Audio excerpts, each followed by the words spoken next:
Hey guys, welcome back. Today we want to talk about the 10 millimeter. I know we've done videos in the past on the 10 millimeter, but I am proud to say that the 10 millimeter is making a resurgence much faster than I ever thought possible. We have all sorts of companies. SIG just released or leaked an image of the new P320 in 10 millimeter. Smith & Wesson's making it, Glock's making it, Dan Wesson's making it, everybody's making it. But today we have our crew here with us. It's not just myself. I want to kick things off by getting my pronouns out there. I want to be called he, him. Jason is with us. Jason, please let the audience know what your pronouns are. I mean, with my man bun, I suppose it's they, them. Okay. And then we have Pad with us. Pad, your pronouns? I'm just Pad. Okay. Pad. Okay. The reason we want to bring that up is because we're going to talk about horsepower here. 10 millimeter is basically a 357 in a self-loading pistol. Now, yes, the Kunin Arms 1911 thing that actually fired 357 Magnum shells with rimmed cases came and gone a few times. I remember that thing. You remember those things? Yeah. Kind of neat, but the rim, straight wall and rims just don't do well with auto-loading pistols. So 10 millimeters back. And then you can get the full-blown 10 millimeter from companies like, Buffalo Bore, who make the full house normal loads like they used to be. And 10 millimeter is easily one of the most... It's the largest, most powerful handgun cartridge that is practical in terms of everyday carry, right? So there are more powerful cartridges, 50 AE, but the Desert Eagle is hardly a practical carry gun, right? So when you're taking a look at all things considered, 10 millimeters at the upper end of the power spectrum in terms of something that's easily concealed, that's still comfortable to carry.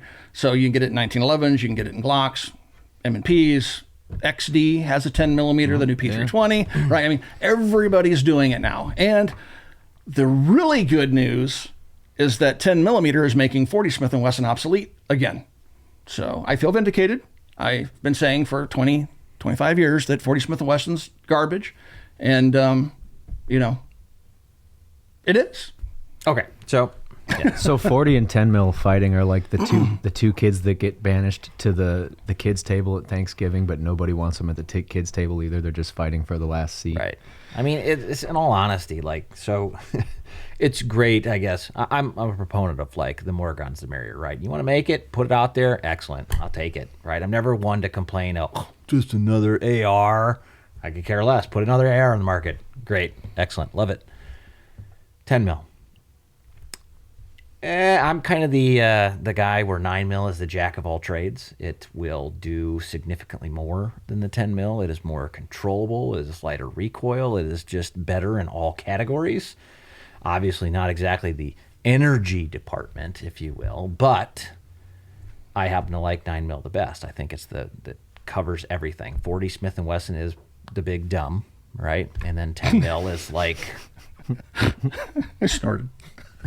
10 mil is just 10 mil is just, I don't know. Anybody that's toting that thing around, by the time they get off one or two shots, probably after the first shot, they're probably going to be like, I got you, bam, bam. And then it is next not thing that bad. 10 mil is the Rex Kwando pistol cartridge. You think anybody wants to take a roundhouse kick to the face wearing these bad boys? That's right, I don't dude. think so. That's exactly You've what shot it is. my 10 mils, and you're like, that's pretty nice. They are not that powerful where it rolls back in your hand like you're shooting a 500 Smith & Wesson. So over-exaggeration is key here. But what I find interesting, though, is some of the loads that we have fired out of the 10 millimeter are PUD loaded, like you always say. Like they're not exactly the hot load that coming out of the firearm where you got to get these Buffalo bore rounds or whatever it is to get the super horsepower. And when you do shoot those things, it's like, holy Jesus.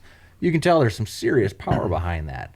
Yeah. But, my one buddy, when we went hunting in Wisconsin, it was funny. His brother was carrying around a 10 mil for bear or whatever it was, and he was carrying around his Glock 17. And he was like, you ever dealt with a hornet's nest or anything like that? And his brother's making fun of him. He was like, you get stung enough times, you're going to go ahead and back away, aren't you? He's like, this 9 mil. I got 18 rounds. If I sting it enough, it's bound to go, piss off somewhere. So great philosophy. Yeah. So I remember him saying that, but I 9 mil is kind of the end all be all. I'm with you, man. If for no other reason than it's the most available. Yeah. I mean, really and truly, you can find it. It's almost in the gun world like finding AA batteries. You know what I mean? You Yeah. find So- it anywhere. Every gun shop's going to have it. Even, some fishing shops I've been in, they sell 9 mil, 40, 45, 22, the predominant stuff.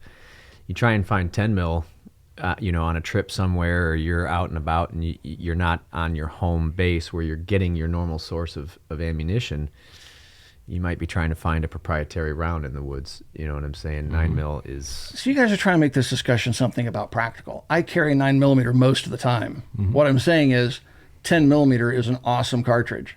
10 millimeter is something you can hunt deer with. 10 millimeter is something that you can go out and impress your friends with. 10 millimeter is something you can go make a stupid YouTube video by giving it to a person that has no experience shooting a handgun, put a full house load in it, and no, those are bad ideas. But what I'm saying is 10 millimeter is a lot of fun. I'm not saying that everybody should be carrying a 10 millimeter. We saw what happened when the FBI tried that. Their qualification scores plummeted, and that's how we wound up with the short and wimpy, because they pud loaded the 10 millimeter to get the qualification scores back up, and they realized they had some extra brass there. They just shaved it off, made it the same length as 9 millimeter, stuck it in a 9 millimeter sized handgun. Boom, we had the most useless cartridge in American history. But now the 40 Smith & Wesson is dying off because it doesn't do anything better than 9 millimeter. It has more recoil, has less capacity, and it destroys the guns that fire it. It took until Gen 4 of the Glock before Glock finally got 40 Smith & Wesson to quit tearing the guns up. So 40 Smith & Wesson was a bad joke out of the beginning. And the FBI, who even brought it about, a few years after they adopted it, they got rid of it and went back to 9 millimeters themselves. Yeah. So then every police department followed the FBI's lead. FBI's got 40 Smith & Wesson. Every police department in America's got to have it, and then every police department has it. So every civilian in the world wants to have it. And meanwhile, I'm just sitting back going, "What happened to 9 millimeter and 10 millimeter?" And 9 millimeter's back. I'm happy. Yeah. I'm glad 40 Smith's finally going away. It's worthless, and 10 millimeter's taking its place. So now we have 9 millimeter, which is a practical carry cartridge, perfect, capacity, low recoil, plenty of power. But then we also have 10 millimeter. Yeah. So if you do want that bear gun, you do want to go camping in, or if you just want to carry a 10 millimeter 1911, like I do every once in a while, it's fun, it's cool, it's hip, it's all the cool boomers are doing. Yeah, we have seen it show up in the shop too. I mean, on duty guns, we have seen it come through. Remember that police department that brought us all those sights to install on their Glocks? Yeah, that was 20. Duty issue 10 mil Glocks. And I mean, Jesus, so you do see it popping up in... I'd like to see their qualifications. So that's scores. exactly, okay. Now Maybe that you they bring it practice up, a lot. I do remember those, Yeah. right? I remember them bringing the slides in there, and I was like, Chunky boys. why in the world? And they were all long slide 10 mils. I'm like, dude. They were long slides too. Yes. Long slides. Wow. So if you sit and go on YouTube and watch some of the videos of police involved shootings, right? And you just watch just rounds flying everywhere. And a guy gets up and runs off. It's like, you couldn't even hit him with 9. Now you're putting long slide 10 mils together here. You're really not going to hit anything with those puppies, dude. What are they going to do? Are they going to put some nice pud loaded 10 mils in there and get her right back down to 40? What? I'm not even seeing the purpose of this. You know what I mean? 10 mil to me just seems kind of like a because we can thing. Yeah. There's really no practical reason Yes. for it. It's just, let's Not just true. juice a little bit more horsepower to this because we can. This goes into the engine thing, right? So, Yeah. there's Not no that it's a replacement for great displacement. idea, but we can do it. Right. The whole idea of there's no replacement for displacement, right? We're seeing the Eco Boost things from Ford, right, with the twin turbos. That's what all the women drive. I've seen them. Yeah. Sure. But those things are actually pumping out some seriously good horsepower, right? Now, if you did that to an 8, obviously it's going to increase in the horsepower and whatnot. But Horsepower doesn't get you off the line. Torque does. Sure, right? So that's just your whole straight line dragster thing of that nature, right? The one purpose of it to go fast in a straight line. The Challenger, I should say, right? Great car for straight line racing. Great car. Put Most that thing on the American hot track rods, like the ZL1 Mustangs. or things of that nature, and the Challenger's The going to ZL1s go are bye-bye. good. You know? The 01s are good too. Those things are fast. You can hop up any American muscle car and they can go fast. But You put they're too much using power. V8s. You put too much power to an inexperienced driver. What do you end up with? A computer that Bad won't let them spin their outcomes, wheels. right? outcome. So So you think a bad outcome will happen because it's somebody with a 10 millimeter, because you think it's like giving them qualification scores, right? So these A guys got ZR1. these nice long slide Glock 10 millimeters. They're going to not know how to handle that kind of power. They're going to go to the range, few times with these things. When they actually have to draw that pistol, it's going to be so much power that their first shot, if they don't make that first shot count, I think they're going to be putting them in the sky.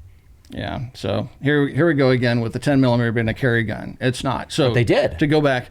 Well, the police, I don't know what they're thinking. I mean, I remember years ago, I went over to DS Arms in Barrington, and they were building a select fire FAL sniper rifle for a police department. So police can do really weird things. Mm-hmm. Okay. Mm-hmm. So those are outliers. To your point about 9 millimeter being enough and 40 Smith & Wesson just, not really having any purpose, and 10 millimeter just doing it because. No, 500 Smith & Wesson is just because. 50 Action Express is just because. 10 millimeters, as far as we can push, in my opinion, a practical cartridge that still fits into a practically sized handgun that still gives you 357 Magnum horsepower out of the gun. If you go any bigger than that, then yeah, it becomes, I can't think of anything other than 10 millimeter that's been out there without going into 50 Action Express. So it's a cartridge that it's at the extreme end of the power spectrum that's still practical and usable. Anything past that, maybe there's a cartridge I'm missing out there that's an automatic or autoloader cartridge, but I start thinking of 50 AE and stuff like that. That's totally impractical. So 10 millimeter doesn't fall into that category. So what do you attribute the resurgent 10 mil's popularity to? Power, man. People want that 10 millimeter power. Yeah, but it's not a new cartridge. They put it in the back seat for a while. Right? 40 Smith & Wesson did, and it took forever for the 40 Smith & Wesson crowd to be silenced because for whatever reason, people, not in just the gun community, in the vehicle community, the airplane community, the cigar community, name the community, they all emotionally and heavily invest in whatever their pet thing is, right? So if you're a Ford Mustang guy, there's nothing but Ford Mustang and whatever. So I think a lot of that plays into the whole 40 Smith & Wesson thing. People bought it. They had to justify the purchase of it. So they became just like 40 Smith & Wesson's better. It's more powerful than 9 millimeter. It's almost as good as a 10 millimeter. And it was just people justifying it because they had made a bad purchasing decision. They didn't really research it. They were just doing what they saw other people doing. People perhaps they, respected. FBI, law enforcement, whatever. There's a reason no military uses 40 Smith & Wesson. They use 9 millimeter, right? Because 9 millimeter does serve a purpose. 40 Smith & Wesson doesn't. 10 millimeter does serve a purpose because it's at the higher end of the power spectrum of a practically sized handgun. That's my point. So I know like the Glock, 10 millimeters and things of that nature, they have a significantly larger frame to them to handle that power. And I know even my medium-sized hand, if you will. Does my Dan Wesson have a large frame to those things? Does my Dan Wesson 1911 feel any different than a 45? No, not necessarily. But it all depends on the pistol, right? It all depends on who manufactures the pistol. But the Glock is just a brick. The Glock is unnecessarily thick. Even the 45 has that same thick grip for some reason. Mm-hmm. It doesn't have to because there's plenty of other 45s out there that are far more ergonomic. Well, they came up with some Glock kind of is just SF or synonymous with. Well, they tried to take some of that extra polymer out of there to try to make it. I don't remember what SF stood for. Slim frame. Yeah, something like that. And it did feel marginally better, but still, the Glock just needs a complete redesign. It was innovative 35 years ago. It's just an antique now. So we're going the American way with 10 millimeter. It is the more power, more the biggest powerhouse, biggest in the terms of carryable handgun, right? Mm-hmm. I know you love it.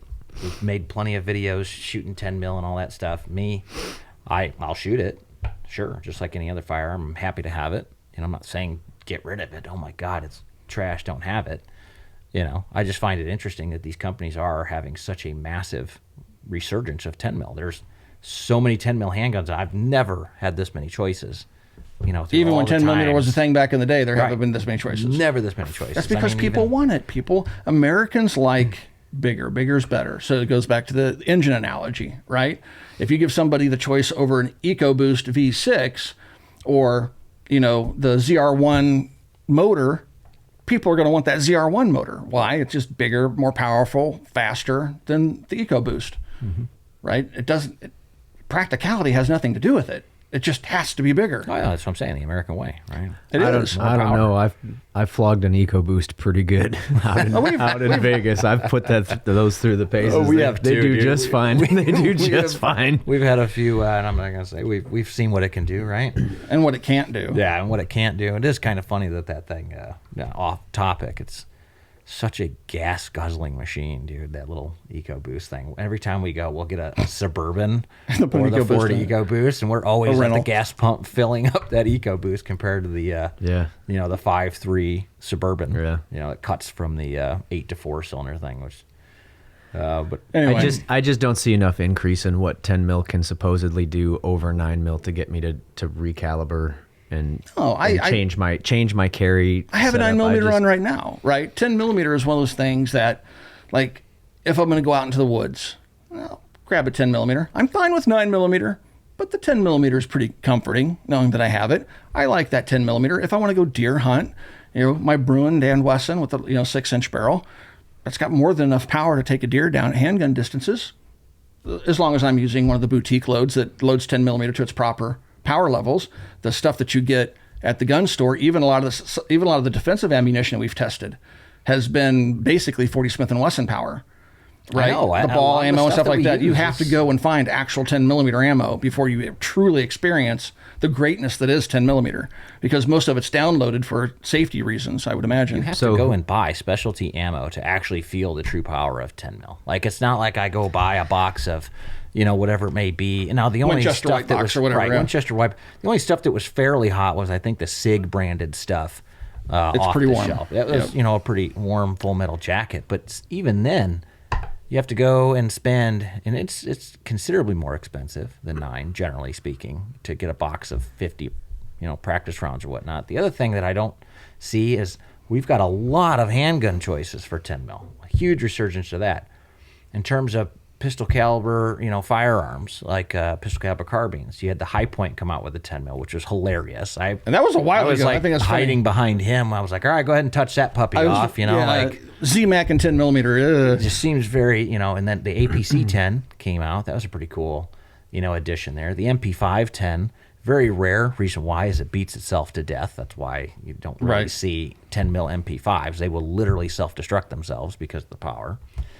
Why no resurgence in terms of those? Why are we not seeing like a Scorpion? Give it time. 10 mil? Why? Give it time. I have to tell you, I think this is a retail thing. From a retail point of view, the way I and this is just my opinion, but what I'm seeing is, look at all of the new 9mm handguns we've had come out in the last 4 years, so COVID included. But I mean, we've seen the introduction of the Hellcats, the 365s, the 320s have taken off immensely. Glock never went anywhere. You've got new players in the game, Shadow System, Canic.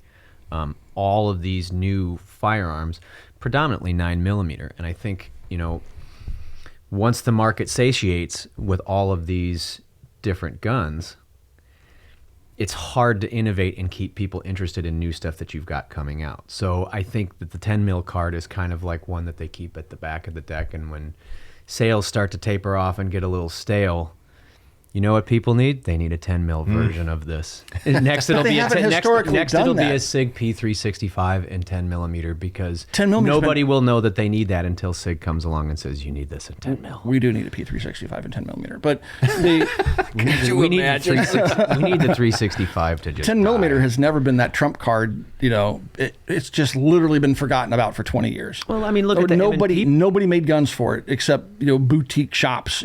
There was no major manufacturer making 10mm. You would start to see it in 1911s. It would appear every once in a while, but it's only been in the last 10 years or less, like 8 years, 6 years, that the 10mm started to show up all over the place, right? Because you have the XD in 10mm. That's a couple years old. The M&P just came out in 10mm. The 320 was just leaked, and it looks just like a 9mm. I think that's what I think. That's what I'm saying. It feels like a 9mm, but it has some serious horsepower. You can only compete with other manufacturers innovating and changing things before it's like. I think it's just easier for them to say, well, let's just introduce the same old gun in a new caliber, and that will rejuvenate interest in sales. I mean, that's the Glock model, and that's why you're a Glock fan. Well, I saw it with the M&P. The first resurgence I saw was out of Smith & Wesson, people coming in and going, I didn't know that they were making an M&P in 10 mil. Hell, neither did I. Why? Why? And it looks exactly like the M&P 9. They have not changed anything. Glock, Smith & Wesson, Springfield, your manufacturer of choice. They haven't made much in the way of innovative changes to how these guns work because, let's be real, a Glock is the most perfect carry handgun that you can get. You cannot change perfection. So what do? You offer it a different caliber. You make it with 2 pins, they make it with 1 pin. You put it out with no finger grooves, then you add finger grooves. You have polygonal rifling, then you put the marksman's barrel in it with rifling, and then you take that away. That's how they improve perfection. They just keep adding and taking away the same features over and over again and calling it a Gen 6 and Gen 7. They hope they forget. I've never sent They're like, oh man, I forgot they did. I've never sent my Glock back for...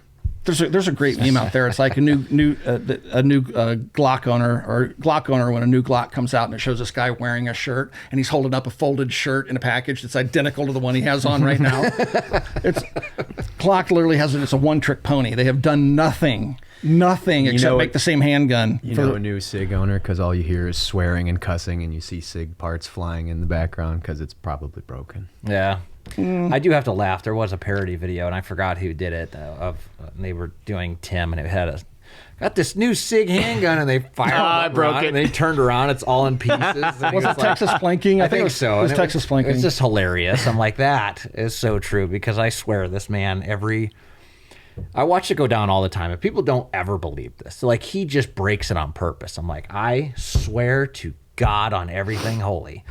This man can break anything right out of the box, picks it up, loads it, it breaks. And I'm like, what did you do? He's like, I just touched it. And I'm like, give me that. I had a perfect example. We probably said this a million times in video. I had a 545 AR-15, right? Why? Why not, right? I just enjoyed shooting 545 out of an AR because AR is king, right? No modification required. So I pull this thing out, I'm shooting, and I'm like, you gotta try this thing out. I got this thing, set up, and he grabs it. Malfunction. She's like, what the? And I'm like, what are you doing? Give it back, and I fire it. Mag after mag after mag, give it to him. Boom, he fires 10 rounds flawless. Boom, I touch it, malfunction. I'm like, hand it back to him, works fine. This guy's just impossible. I can break anything. He can literally break anything. Companies should hire me because I can break anything, and that means that I can help them find their problems. But his love for 10 mil is something. Anytime a new 10 mil comes out, he is like the first guy in line. He's the guy with a new video game console comes out that's got the tent set up outside waiting for, the open doors to be the first one to get it. That's Tim with a 10 mil. And I've always sat there like, you've seen the glorious collection of 10 millimeters I've accumulated over the years. I mean, all the old Smith & Wessons, and I mean, I love different them. flavors of 10. Such and the theme that I see, they're all FUD. It's just such a 9 millimeters a FUD round. I cannot. 9 millimeter predates. If you 10 start millimeter. the conversation with, "I've got this 10 millimeter," I'm already disinterested. Like, why? Why? It does 10 nothing better. It's like, It does nothing better but literally leave a larger diameter hole. Beyond that, like. Oh my God. Yawn. Knockdown power. Yawn. It has knockdown power. It's got the knockdown power. See, he can basically. It'll make you do backflips when you get hit. So does a '67 Buick. You get hit with that, you get knocked over too. But I mean, knockdown power is relative. Oh man! Show me the mathematical formula for calculating knockdown power. That's what I've been waiting for somebody to produce. Yeah, well, I mean, all the proponents of knockdown power, like, what's that mathematical formula? There's this certain number that you reach, and then eventually through calculation, the target flips up, backflips. All you gotta do is take a big heavy bullet, move it really, really fast, and it does more damage. Just make sure you carry the 2. The 2. Yeah, for your math. The 2. Carry the 2. Always when you're calculating your knockdown power, you always carry the 2. Oh, I see what you're saying. Okay, carry the 2. I'm like, why would I carry 2 10 millimeters? I can only shoot with my right hand. Yeah, do some. I can't hit anything with my left he hand. probably will be doing some akimbo 10 millimeters soon, carrying those things around. He'll have one 1911 on each hip. He'll have, well, wait a minute. He'll probably have the Lord's caliber on one hip, 45, and then he'll have a 10 45 on a cross draw. Yeah. Ooh. Yeah. You should cross draw carry 10 mil. That would be cool. Or hear me out. Shoulder rig. 10 mil. Bring back the old 10 mil. Yeah.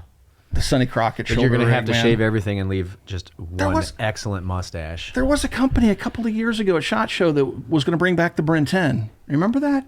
And then it just went nowhere. That's weird. Jeez. That's odd. It's real odd. All right, fine. I've had enough. I win. 10 millimeter is the ultimate handgun cartridge. There's 1 millimeter to rule them all. It is 10. 9 is too small. It's just because it's better. It's 1 millimeter bigger. Yeah. Yep. So anyway, guys, I hope you enjoyed today's conversation. Much of it was tongue-in-cheek, but hopefully you found some good information in this video as well. We'd love to read those comments down below. If you'd like to support us here at the Military Arms Channel, the best possible way to do that is to become part of our Patreon family. Link in video's description below. Also, right here on YouTube, you got that little join button underneath the video player you're watching right now. Mash that join button, and you can support us right here on YouTube. And last but not least, please swing by and check out coppercustom.com, home of the 10 millimeter. We'll talk to you guys soon.